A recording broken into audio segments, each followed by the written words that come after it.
ዩኤ ላይ ወይ ዱባይ ላይ መንጃ ፍቃድ ለማውጣት ሀሳብ አለሽ? ይህ ቪዲዮ ላንተ ነው። ይህ የመጨረሻው 3ኛ ክፍላችን ነው። በክፍል 1 እንዳየነው አይዲ ለምን ያስፈልጋል ለመንጃ ፍቃድ አይተናል። 2ኛ ክፍል ደግሞ የመንጃ ፍቃድ ፋይል እንዴት ይከፈታል የሚለውን አይተናል። ዛሬ ደግሞ በክፍል 3 እና የመጨረሻው ደግሞ ምን ያስፈልጋል እያንዳንዱን ደግሞ በዝርዝር እናየዋለን ማለት ነው። እንደምታዩት የዩናይትድ አረብ ኤምሬት መንጃ ፍቃድ ይህን ይመስላል። ይህ እንደምታዩት ፊት ለፊቱ ነው። ይሄ ደግሞ ዋላው ነው ማለት ነው። በነገራችን ላይ ይሄኛው ሁለተኛ መንጃ ፍቃድ ነው። የመጀመሪያው መንጃ ፍቃድ 2 ዓመት ነው። አሁን ድጋሚ ሳድሰው ደግሞ 5 ዓመት ማለት ነው። ይሄ እንደምታዩት የ5 ዓመት መንጃ ፍቃድ ማለት ነው። ላሳያችሁ እዚች ጋር እንደምታዩት ይኸውና፣ ከታያችሁ እዚች ጋር እንደምታዩት ይኸውና፣ እዚህ ጋር ኤክስፓየርድ የሚያደርግበት ቀን እያንዳንዱ አለ ማለት ነው። አሁን ወደ ቀጣዩ እንግባ።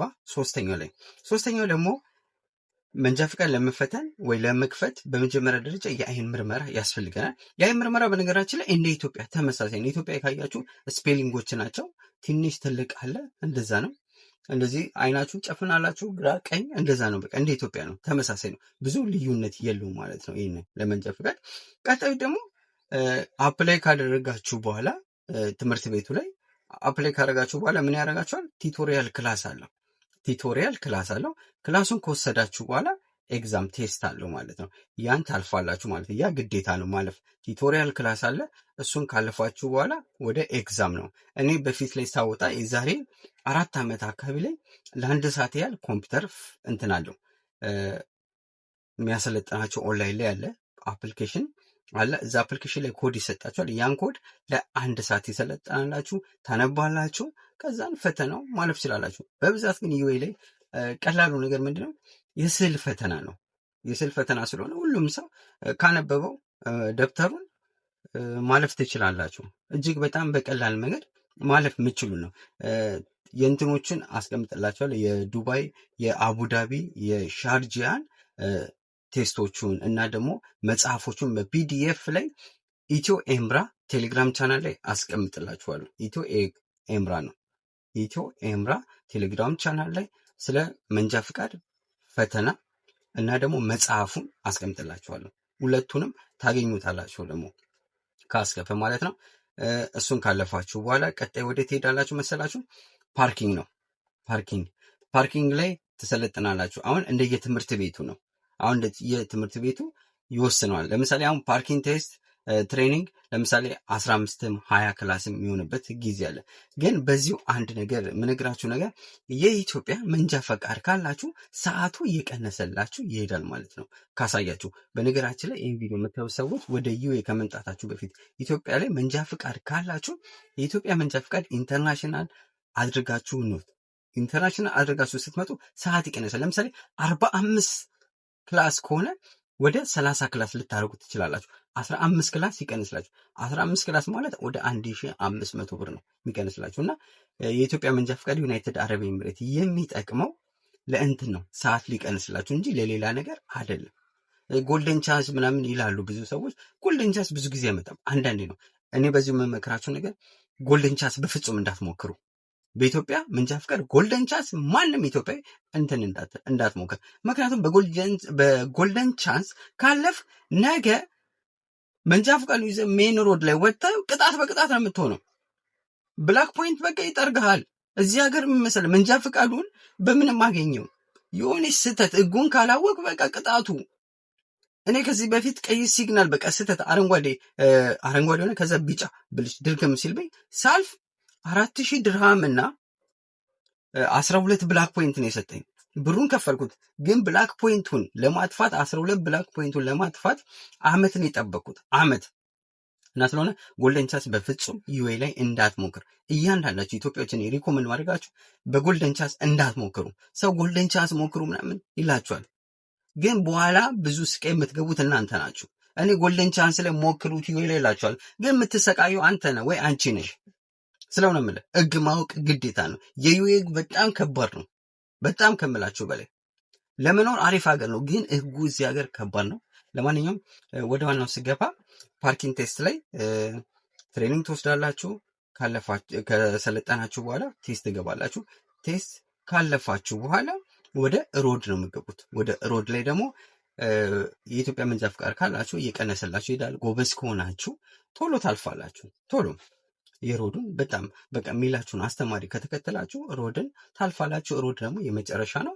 ከአስተማሪያችሁ ጋር ነው የምትሰለጥኑት። 20 ክላስም 15 ክላስም ትሰለጥናላችሁ። እሱን ከሰለጠናችሁ በኋላ አጠገባችሁ ፖሊስ፣ እዚህ ሀገር ሹርጣ ነው፣ ሹርጣ ይቀመጣል።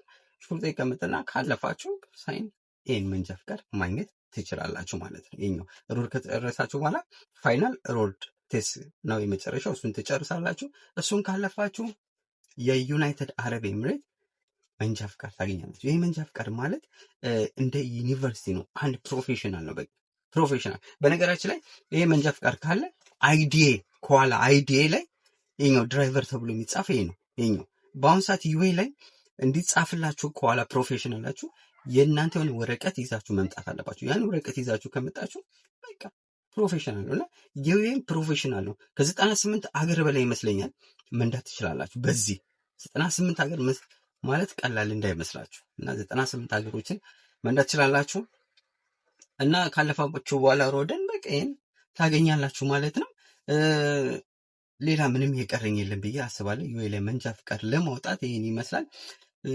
ትምህርት ቤቶች ደግሞ ከተባለ ብዙ ሰዎች የትኛው ትምህርት ቤት እንምረጥ ትላላችሁ። ዱባይ ላይ ካላችሁ ኢዲአይ አሪፍ ነው። ኤስዲአይ ሻርጃ ነው። ኤስዲአይ ሻርጃ። አጂማን ደግሞ በብዛት በግል ነው የሚያስተምሩት፣ በግል ነው።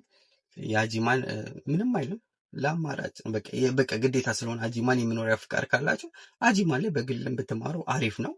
እሱ ነው እና ትምህርት ቤት አሪፍ የሚባለውን ወደፊት ከማገኛቸው ሰዎች ጋር ኮንታክት አድርጌ ኮሜንት ላይ ወይ ቴሌግራም ላይ አስቀምጥላቸው የትኛው አሪፍ ነው የሚባለውን በዝርዝር ቶፕ ላይ አስቀምጥላቸዋለሁ። ዱባይ ላይ የምትኖሩ ግን ኢዲአይ ኤምሬት ድራይቪንግ ኢንስቲትዩት መሰለኝ ኢዲአይ በጣም ቤስት ነው፣ አሪፍ ነው።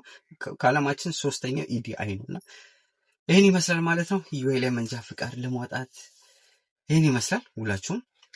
ለማንኛውም ያለኝ ይሄ ነው። ሀሳብ አስተያየት ካላችሁ ኮሜንት ላይ አስቀምጡልኝ። የቀረ ምናምን የምጠይቁ ካለ አስቀምጡልኝ። ጥያቄያችሁን ሰብሰብ አድርጌ በሌላ ቪዲዮ ይዤላችሁ እመጣለሁ።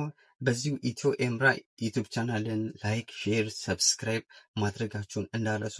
ስለ ዩናይትድ አረብ ኤምሬት ዩኤኢ ብዙ መረጃዎችን ማግኘት ትችላላችሁ በዚህ ቻናል። አዲስ ለሚመጣ እዚህ ላለ ሰው መረጃዎችን በዝርዝር ከእስከፈ የምታገኙበት ቻናል ነው። እዚህ ላይ እኔም በነገራችን ላይ በዚሁ አንድ ነገር ልነግራችሁ የምፈልገው ይህን የጀመርኩት በፊት እኔ እዚህ ሀገር ስገባ እንደዚህ ብሎ እንዲህ የለኝ የሰጠኝ ሰው የለም መረጃ እዚህ ሀገር ስገባ እና ለዛ ነው የጀመርኩት። ይሄ ነው እኔ ተሰቃየሁትን ሌላ ሰው እንዳይሰቃይ ነው በቃ ይሄን በቃ እንደ መረጃ ይዤ የመጣሁት ማለት ነው። እግዚአብሔር ይመስገን ብዙ ሰዎች ቻናሌን ወደውታል፣ ተቀብለውታል፣ ያበረታቱኛል። ብዙ ሰዎች በጣም በዚሁ ማመሰግነው። ሁላችሁም ቲክቶክም ዩቲዩብ ላይም ያላችሁ ቴሌግራም ያላችሁ ሁላችሁም በጣም አመሰግናለሁ። በዚሁ ደግሞ አሁን ወደ ፌስቡክም እየመጣው ነው ማለት ነው። ኦዲየንሳችን እየመጣ ነው ያለው ማለት ነው። አንዴ ውሃ ልጠጣ፣ ብዙ ሰዓት አወራሁ። ሙቀቱም አለ ራሱ